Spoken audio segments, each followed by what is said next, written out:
وبركاته. الحمد لله رب العالمين، وبه نستعين على أمور الدنيا والدين، والصلاة والسلام على أشرف الأنبياء والمرسلين سيدنا محمد وعلى آله وصحبه ومن تبعهم بإحسان إلى يوم الدين. اللهم افتح علينا حكمتك وانشر علينا من خزائن رحمتك يا أرحم الراحمين. رب اشرح لي صدري ويسر لي أمري واحلل عقدة من لساني يفقه قولي. اللهم لا سهل إلا ما جعلته سهلا، وأنت يا حي يا قيوم تجعل الحزن إذا شئت سهلا. اللهم رحمتك نرجو فلا تكلنا إلى أنفسنا طرفة عين ولا أقل من ذلك، وأصلح لنا شؤوننا كلها، لا إله إلا أنت.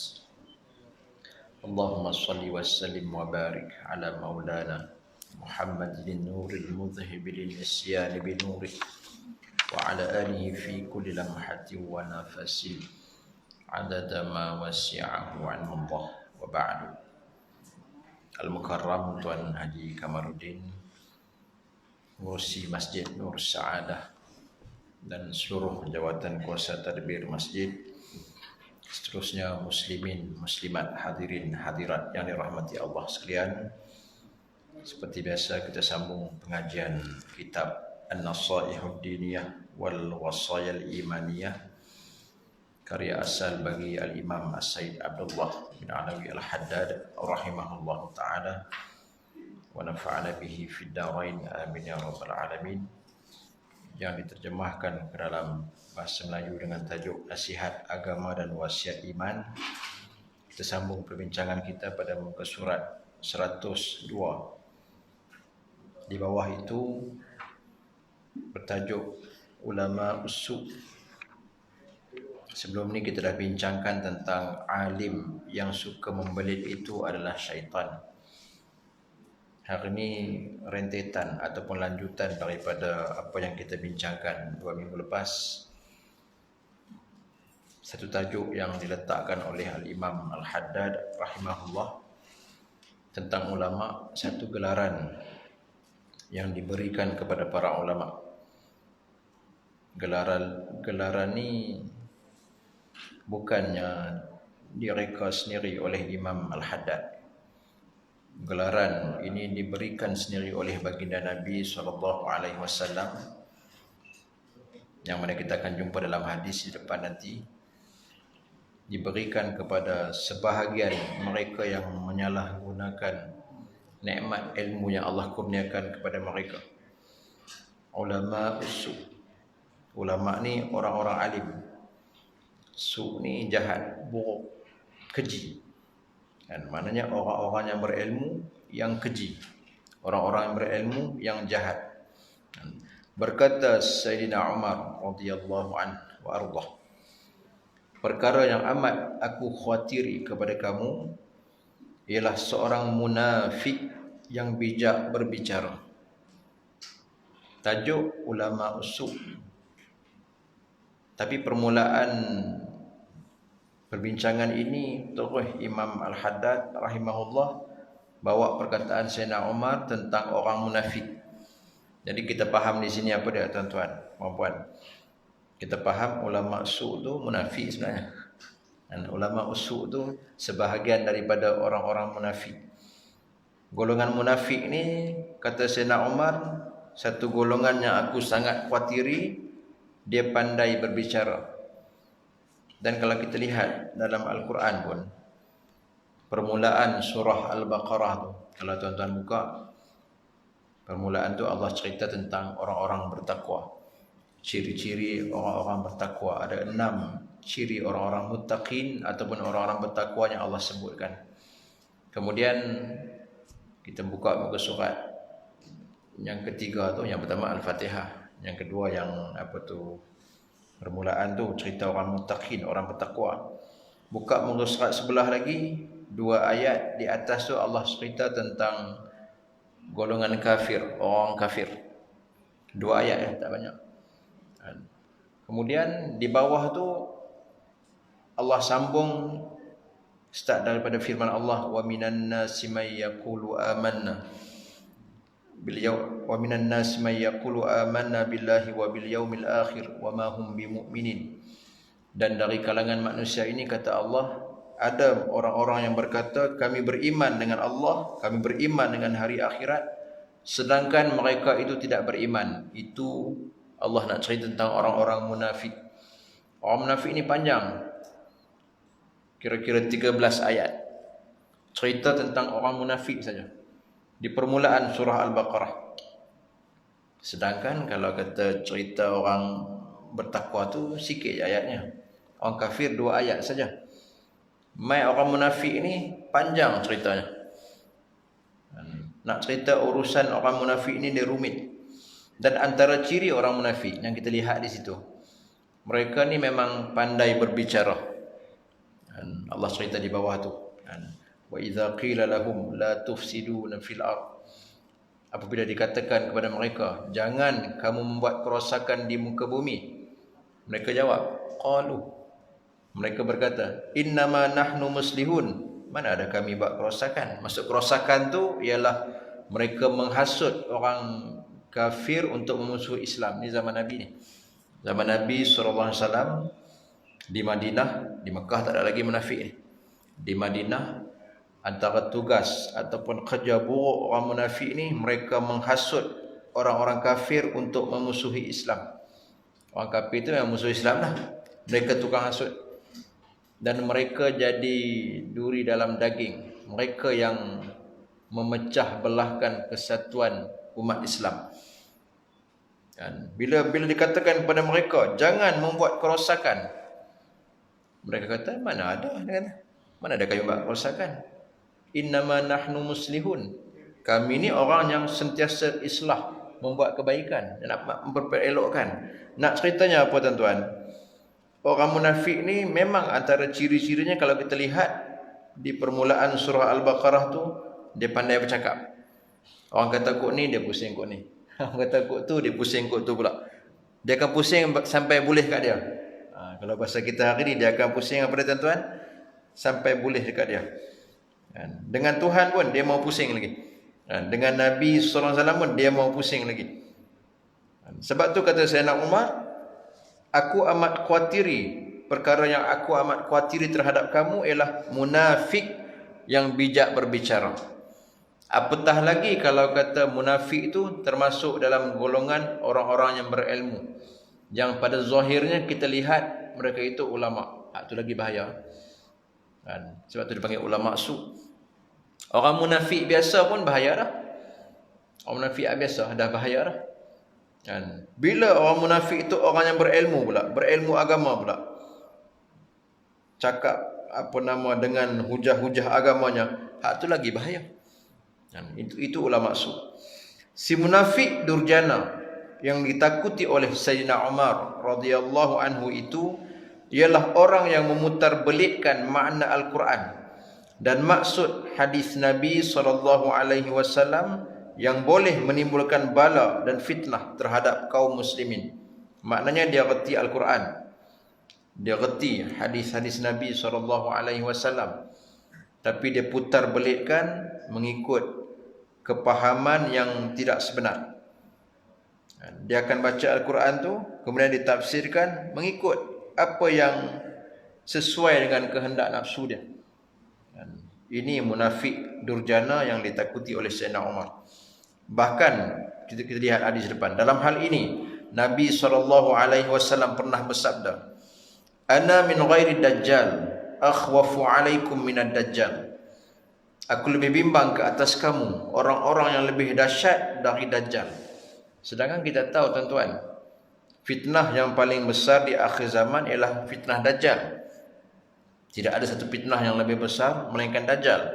Tapi kata Nabi, ada lagi orang-orang yang aku khawatiri, yang aku bimbang lebih dahsyat dari dajjal. Siapa dia?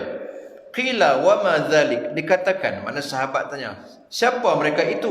Qal, Nabi SAW menjawab, ulama usu, iaitulah ulama su, orang-orang berilmu yang keji, yang jahat, yang buruk. Macam tadilah, ada ilmu tapi digunakan ilmu tu bukan dengan cara yang betul. Dia ilmu ni sebenarnya tuan-tuan, dia alat. Dia satu alat. Semata-mata ilmu tu bukan pasti boleh membawa kita ke syurga. Kita kena faham tu. Ilmu tu dia perlu diamalkan. Ilmu dia alat. Alat tu kalau digunakan dengan betul, dia jadi betul. Macam pisau. Pisau tu alat. Kalau kita gunakan untuk potong daging, jadi elok. Kalau kita gunakan pisau tu untuk menikam saudara kita, kan, jadi tak elok. Ilmu begitulah. Kan, bukan bila sebut semata-mata orang tu, oh dia ada PhD, bahagian syariah, bahagian hadis sebagainya, confirm ahli syurga. Dah. Sebab tu orientalis pun ada yang mengaji sampai PhD. Kalau kita lihat sejarah orientalis, bahkan ada sebahagian Yahudi yang belajar Al-Quran sampai ada PhD dalam bidang tu, dalam tafsir, tapi tak beriman. Bahkan ada sebahagian mereka yang menyamar sebagai orang Islam, masuk ke negara-negara Islam. Kita lihat dalam sejarah ada, di Nusantara pun ada, di Aceh pun ada, pernah. Di sebelah Maghribi pun kita pernah dengar, ada yang sampai dilantik jadi mufti. Dalam sejarah pernah disebut benda tu.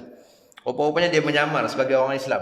Dia belajar sampai ada PhD dalam bidang tafsir dan sebagainya. Rupa-rupanya bukan orang Islam.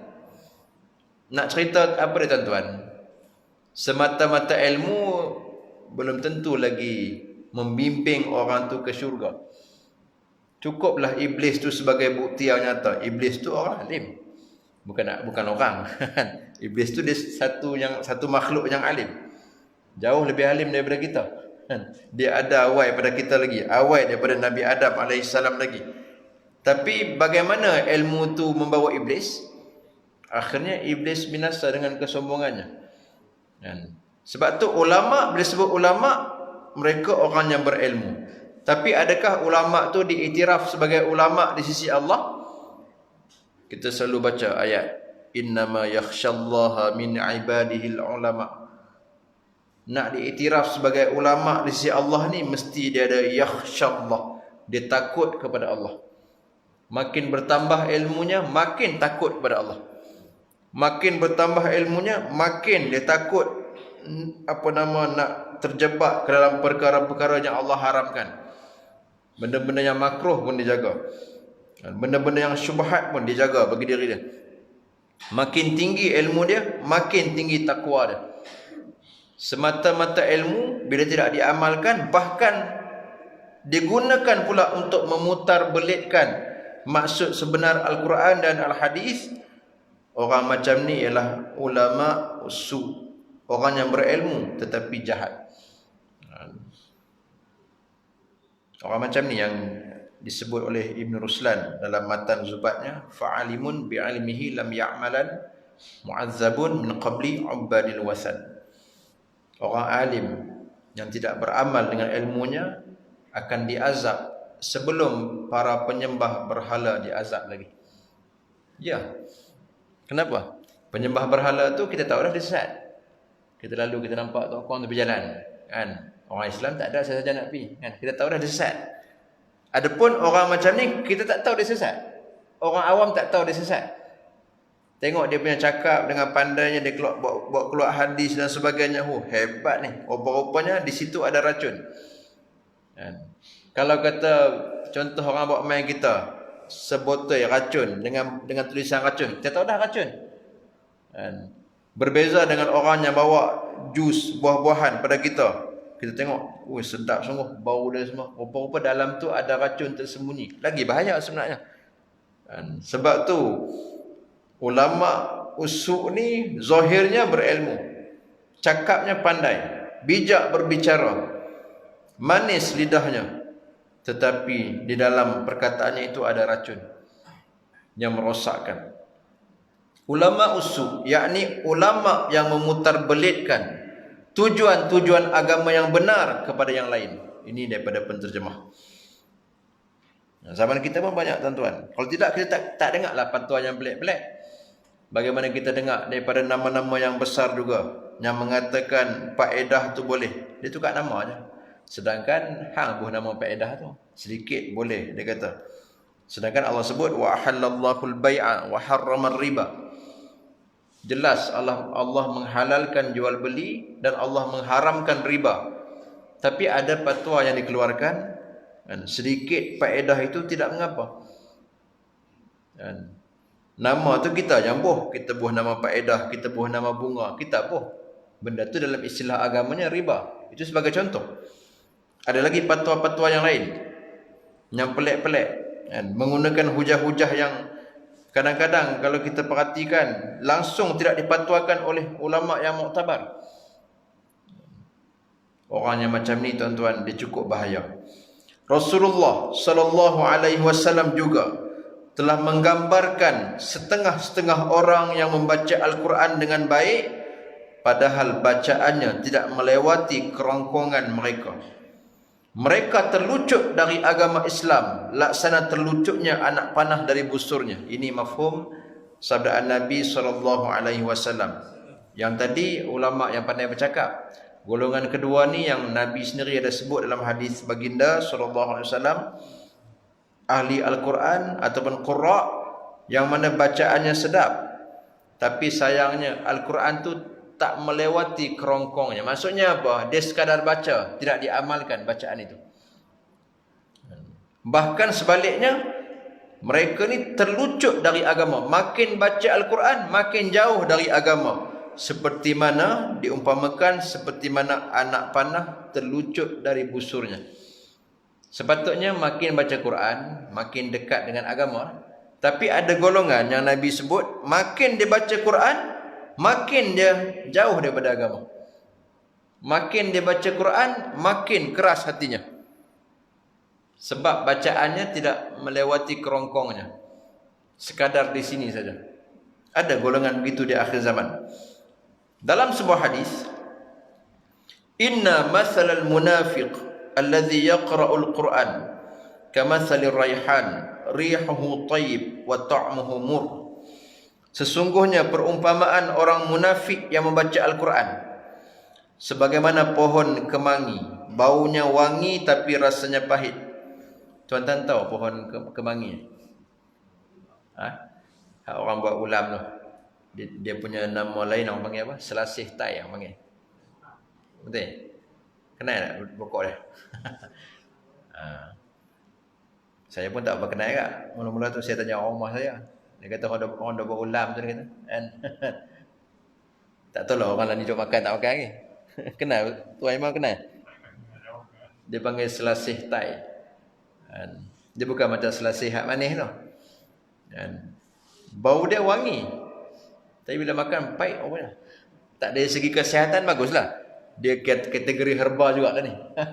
Tapi nak ceritanya bau wangi. Bila makan aduh. Munafik begitulah. Munafik ni bila bercakap manis. Kalau bahasa kita ni orang munafik ni antara ciri dia mulut dia manis. Kalau depan kita manis sungguh mulut. Kategori munafik. Dia bermuka-muka. Munafik ni bahasa hari ni orang panggil apa? Hipokrit dia juga tu kan. Adik-beradik tu. Mulutnya manis. Seperti pohon ni lah, pohon kemangi ni ataupun selasih tai ni kan. Tengok bau wangi bila makan, pahit rupanya. Menarik. Tapi tak apalah, kemangi itu boleh buat ubat juga, boleh apa dari segi kesihatan. Tapi munafik ni dia punya pahit tu maknanya pahit yang merosakkan. Dari hadis ini dapat kita menarik kesimpulan bahawa orang yang mengajar ilmu pengetahuan secara lahir sahaja ialah seorang munafik yang durjana. Maksudnya secara lahir dia mengajar perkara yang sebalik apa yang ada dalam jiwa dia. Dia ajak orang untuk bertakwa kepada Allah, sedangkan hatinya itu kosong daripada takwa. Itu munafik. Mengajar secara lahir sahaja. Ulama yang sebenar ni al-ulama warasatul anbiya, ulama para pewaris Nabi ni, dia bukan hanya sekadar mewarisi ilmu zahir yang datang daripada baginda, dia juga perlu mewarisi sifat-sifat batiniah daripada baginda tu.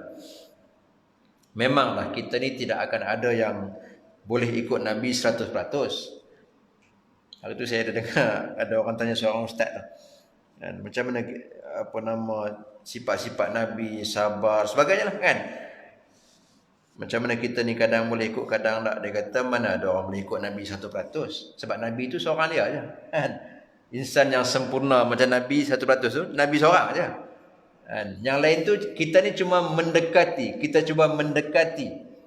Kan? Kalau kita nak kaji akhlak Nabi, sifat Nabi dengan sabar dan sebagainya, tak terikut kita. Kan? Nabi seorang tu je. Betul tak? Betul lah tu. Kan? Cumanya kita ni cuba untuk mendekati baginda. Bila sebut ulama tu pewaris Nabi, mana kata cuba mewarisi apa yang datang dari baginda tu, cuba mendekati akhlak baginda, ilmu baginda. Adapun nak sempurna macam Nabi, tidak mungkin ada orang yang boleh sempurna macam Nabi. Sebab yang sempurna zahir dan batin tu hanya baginda seorang je. Nabi seorang sahaja.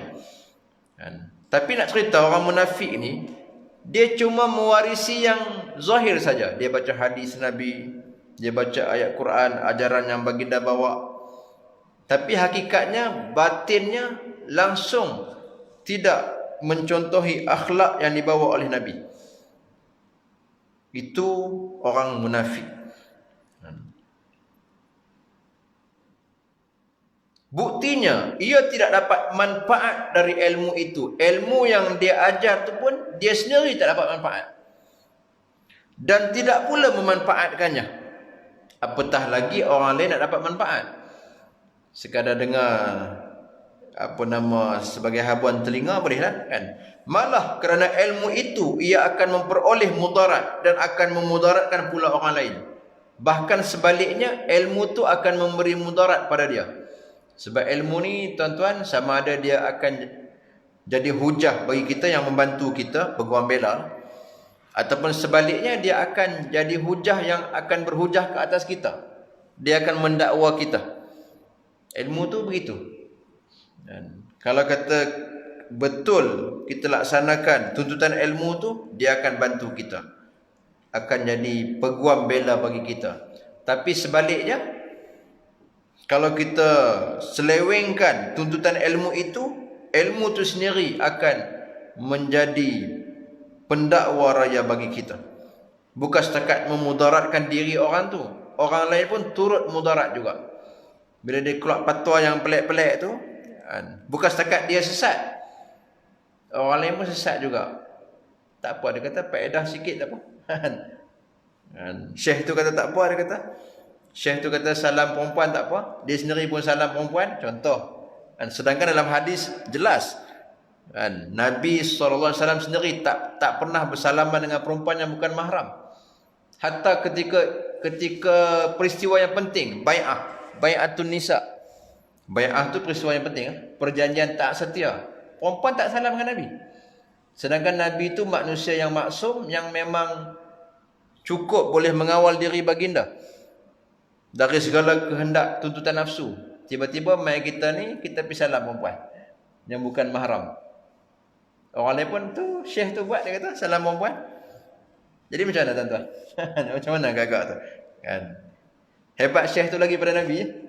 Nabi sendiri tak salam perempuan. Tiba-tiba syekh tu salam Nabi. Contoh saya buat ni. Contoh bagaimana perkara yang dilakukan oleh seorang yang berilmu tu bukan setakat boleh memudaratkan diri dia. Ribuan manusia yang lain boleh mendapat mudarat dengan sebab kesesatan yang dia bawa tu. Kan? Kalau betul pun hang nak buat benda tu, hang buat hang sudahlah, kan? Kalau betul pun hang rasa isap okok tu wajib bagi hang. Wajib bagi aku, dia kata. Orang tanya, apa hukum isap okok ni tok aku? Dari isap okok. Wajib untuk aku, dia kata. Untuk hangpa tak boleh, kan? Kalau betul wajib pun, hang rasa wajib untuk hang isap seseorang kat rumah sudahlah. Jangan tunjuk kat orang sebab hang tu tok guru. Betul tak? Hang tu ikutan orang. Jadi orang akan ambil hujah. Tuan guru pun isap okok. Jadi fatwa yang dikeluarkan oleh majlis fatwa, okok tu haram, tak pakai. Datuk guru pun isap okok. Betul tak? Bagi mereka tak ada apa. Kalau betul pun hang isap okok, hang isap seorang-seorang kat rumah sudahlah. Jangan tunjuk ke orang. Jadi hang nak berhujah benda tu wajib ke atas hang, itu depan Tuhan tu hang berhujah lah. Silakan lah. Nampak tuan, saya buat contoh ni. Kan? Masih berkeras lagi dengan rokok tu berkisar sekitar hukum 5. Itu rokok zaman bila tuan-tuan? Rokok zaman hak dulu tu tembakau saja dengan cengkeh, tak apalah. Nak berkisar hukum tu, rokok sigaret hari ni segala binatang dah masuk dalam tu. Kita nak gunakan hukum tu macam dah tak relevan lah kan. Memang ada setengah kitab-kitab dulu disebut begitu. Berkisar sekitar hukum 5 tu. Kadang-kadang jadi wajib bagi orang tu. Itu rokok ketika tu dia cuma tembakau, cengkeh, dia balut. Kan? Pakai daun apa tu? Daun tu lah kan. Kadang-kadang yang macam kertas tu, hak tu je. Kan? Tapi hari ni hak sigaret tu dia bubuh apa? Saya buat contoh ni. Saya buat contoh. Tak apalah orang awam hisap. Orang awam dia benda duk jual dia kata kan. Patuh haram tapi benda duk jual, beli je kata kan. Ni hang seorang ustaz, seorang tok guru, kadang-kadang kopiah putih atas kepala lagi tak tanggai, duk isap rokok tak berhenti depan orang. Jadi apa benda yang nak tunjuk sebenarnya? Sebab tu kita kata kalau betul pun hang rasa benda tu wajib bagi aku, hang isap seorang-seorang sudahlah. Betul tak? Kat rumah isap seorang, keluar tak payah tunjuk kat orang. Kalau hang rasa hang boleh berhujah depan Tuhan, silakan seorang-seorang. Tak perlu nak ajak manusia ramai-ramai nak berhadapan dengan Allah, tiba-tiba nanti takut hang tak lepas berhujah dengan Allah, yang beribu manusia ikut hang ni, hang sanggup ke nak menghujah mereka di depan Allah pula. Sebab tu sepatutnya kalau kita lihat, bila makin tinggi ilmu seseorang tu, dia makin warak, dia makin menjauhkan diri dia dari perkara-perkara syubhat. Dan bukannya makin nak mendekat dengan perkara-perkara syubhat. Tegasnya seorang alim yang beramal dengan ilmunya dan yang mengajarkannya pula kepada orang lain, dialah seorang yang utama, yang dikira orang-orang yang mewarisi para nabi. Al-ulama warasatul anbiya, hak tadi kan. Ulama itu pewaris para nabi. Maknanya dia kena beramal dengan ilmunya, bukan setakat dia ada ilmu. Sebelum nak ajak orang tu, dia kena amalkan dulu ilmunya. Cerita tentang takwa, pastikan dia tu sepatutnya lebih bertakwa daripada yang lain. Sepatutnya begitu. Seorang alim yang tidak beramal dengan ilmunya, akan tetapi ia mengajar orang perkara-perkara yang baik dan menurunkan ilmunya kepada mereka, maka kendati pun nasibnya dalam bahaya. Maknanya sekalipun nasibnya dalam bahaya, namun ia adalah lebih baik dari si alim yang jahat, ada ilmu tapi jahat, ulama su', yang tidak beramal dan tidak juga mengajarkan ilmunya yang baik kepada orang lain.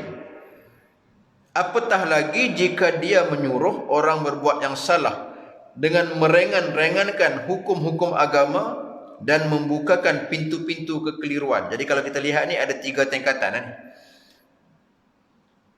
Kalau nak campur dengan ulama yang betul-betul pewaris Nabi, ada 4 kategori. Kita boleh simpulkan apa yang disebut oleh Imam Al-Haddad rahimahullah ni. Bila sebut orang yang berilmu ni, dia ada 4 kategori. Yang betul-betul ulama pewaris Nabi ni, al-ulama warasatul anbiya, dia ada ilmu yang benar lah, ilmu yang betul, dan dia beramal dengan ilmu dia. Bukan setakat tu, dia sebarkan ilmu dia, dia ajarkan sesuai dengan pengetahuan dia yang betul, yang dia dah amalkan benda tu. Ini betul-betul al-ulama warasatul anbiya. Dia bukan sekadar mewarisi ilmu, dia juga mewarisi khasyah, sifat takut kepada Allah. Makin tinggi ilmu, makin takut kepada Allah. Kemudian dia juga bukan sekadar ada ilmu untuk diri dia, disebarkan pula untuk orang lain. Ini betul-betul ulama pewaris Nabi. Ini yang pertama. Kemudian yang kedua pula, dia ada ilmu, dia tak beramal dengan ilmu dia, tapi dia ajar orang benda yang betul. Macam tadi ya kan, dia ada ilmu, dia tahu benda tu haram, dia buat benda haram tu, tapi tak tunjuk kat orang benda tu, dia buat seseorang dia. Dia bagi tahu orang benda tu haram, dia larang orang buat benda haram tu. Yang ni kategori yang kedua. Masih hingga lagi, walaupun teruk juga sebenarnya. Teruk juga sebab dia akan dipersoalkan juga. Tapi sekurang-kurangnya dia sesat seorang saja. Dia tak sesatkan orang lain. Dia nak buat benda tu dia buat seorang-seorang dia aja. Dekat orang dia beritahu benda tu haram. Ini masih hingga lagi walaupun sebenarnya teruk juga. Masih hingga nak dibandingkan dengan yang ketiga dan yang keempat. Kategori yang ketiga dia ada ilmu. Dia tidak beramal dengan ilmu dia. Kemudian dia tak mengajarkan pula benda yang baik pada orang. Yang ni dia teruk pada yang nombor dua tadi. Sebab nombor dua tadi dia suruh orang buat baik. Sekurang-kurangnya orang buat baik itu ada saham baik untuk dia. Walaupun dia sendiri akan diseksa disebabkan dia tidak beramal dengan ilmu. Yang ketiga ni, ilmu dia pun dia tak amalkan, orang pun dia tak suruh buat baik. Dia buat tak tahu je. Yang ni ada serupa tak ada? Kan? Ada serupa tak ada? Kan? Yang keempat, yang ni kategori paling teruk. Yang ni yang digelar sebagai ulama usul. Dia ada ilmu. Dia tak beramal dengan ilmu dia. Dan dia tidak ajarkan perkara yang betul kepada orang. Dia kelirukan orang dengan fatwa yang pelik-pelik. Dengan perbahasan masalah yang pelik-pelik. Meringan-ringankan hukum hakam dan sebagainya. Kategori keempat ni merupakan yang paling teruk. Yang termasuk dalam ulama usul. Dan ulama usul ni lah kalau kita lihat di atas, perbincangan di atas, termasuk dalam golongan munafik sebenarnya. Sebab kalau kata orang tu dia ada ilmu, dia sengaja pusingkan kepahaman ilmu tu kepada yang tidak betul, dia ajar pula orang benda yang tidak betul. Ilmu dia ada, dia tahu hak ni betul, ni tak betul. Dia pusing bagi tak betul itu, dia ajar orang benda yang tak betul itu. Yang ni sebenarnya ialah ciri-ciri ulama munafik yang digelar sebagai ulama usul. Na'udzubillahi min zalik. Yang ni paling teruk sekali. Awas, hendaklah anda perbezakan antara para ulama ini. Nak kena beza betul, nak kena baik kenai. Dan turutlah jejak langkah mereka yang baik, serta bersifatlah dengan kelakuan mereka, dan pimpinlah dirimu atas perjalanan mereka. Kalau kita jumpa ulama yang menghimpunkan di antara ilmu dan amal, dan kita pun dah lihat terbukti dia beramal dengan apa yang dia katakan. Kalau dia kata benda tu wajib, dia buat dulu benda tu. Kalau dia kata benda tu haram, dia dulu yang pertama tinggal benda tu. Dan makin tinggi ilmunya, makin takut dengan Tuhan, makin dia cermat dalam mengeluarkan fatwa, makin jauh daripada benda-benda yang syubhah. Kalau jumpa ulama yang macam ni, kita kena ikut jejak langkah mereka. Kita kena contohi akhlak mereka, kelakuan mereka, pimpin dirimu atas perjalanan mereka. Sebab mereka tu pewaris para nabi. Sesungguhnya Allah memimpin siapa-siapa yang dikehendakinya ke jalan yang lurus. Maknanya hakikatnya Imam Al-Haddad nak cerita, bila kita ikut para ulama tu, hakikatnya yang membimbing kita Allah Ta'ala juga. Bila Allah nak beri kebaikan kepada kita, Allah akan beri kita faham dalam agama. Antaranya Allah temukan kita dengan para ulama yang boleh memahamkan kita agama dan beramal dengan agama. Bila kita ni tuan-tuan, Allah rezekikan bertemu dengan ulama waris Nabi ni, maknanya itu tanda Allah nak beri kebaikan kepada kita. Kita kena manfaatkan perkara tu. Kita kena jadikan diri kita ni dipimpin oleh mereka, dan kita kena faham hakikat sebenar yang memimpin kita tu, yang menemukan kita dengan para ulama waris Nabi itu ialah Allah Subhanahu wa ta'ala. Sebab tu Imam Al-Haddad rahimahullah tutup bab ini ataupun tajuk ini dengan katanya, sesungguhnya Allah memimpin siapa-siapa yang dikehendakinya ke jalan yang lurus. Mudah-mudahan Allah memimpin kita semua ke jalan yang lurus. Tajuk seterusnya, alim yang beramal dan alim yang mencampur aduk. InsyaAllah kita akan bincangkan pada pertemuan akan datang. Rupa-rupanya bila kita buka ni, baru kita tahu orang alim tu pun ada berbagai-bagai kategori. Bukan bila sebut, oh dia tu alim, Oh, dia tu mengaji syariah, dia tu mengaji pondok, dia tu mengaji tahfiz. Oh, orang alim dia tu. Rupanya alim tu pun berbagai-bagai kategori. Bukan bila sebut alim. Alim tu orang yang berilmu. Kan? Yang berilmu tu pun macam-macam kategori rupanya. Kan? Seperti saya sebut tadi lah. Bila sebut ilmu tu orang alim, oh confirm dia tu ahli syurga. Belum tentu lagi. Kan? Dia ada alat. Kan? Ilmu tu alat. Bagaimana dia gunakan alat tu? Sama ada makin menaikkan darjatnya di sisi Allah ataupun sebaliknya. Dia dua saja. Alat kalau disalah guna, pisau kalau disalah guna bukan makin menolong dia, bahkan makin memudaratkan dia. Mudah-mudahan Allah membimbing kita semua ke jalan yang lurus, dan mudah-mudahan Allah membantu kita semua untuk memperbaiki diri kita, untuk menuntut ilmu yang sebenar daripada para ulama waris Nabi, dan beramal dengan apa yang kita pelajari. Dan mudah-mudahan Allah menghapuskan duka cita kita dan duka cita seluruh kaum muslimin di mana sahaja mereka berada. Innahu ala ma yasha'u qadir wa bil ijabati jadir. Wassallallahu ala sayyidina Muhammad wa ala alihi wa sahbihi wasallam. Walhamdulillahi rabbil alamin. Wassalamu alaikum warahmatullahi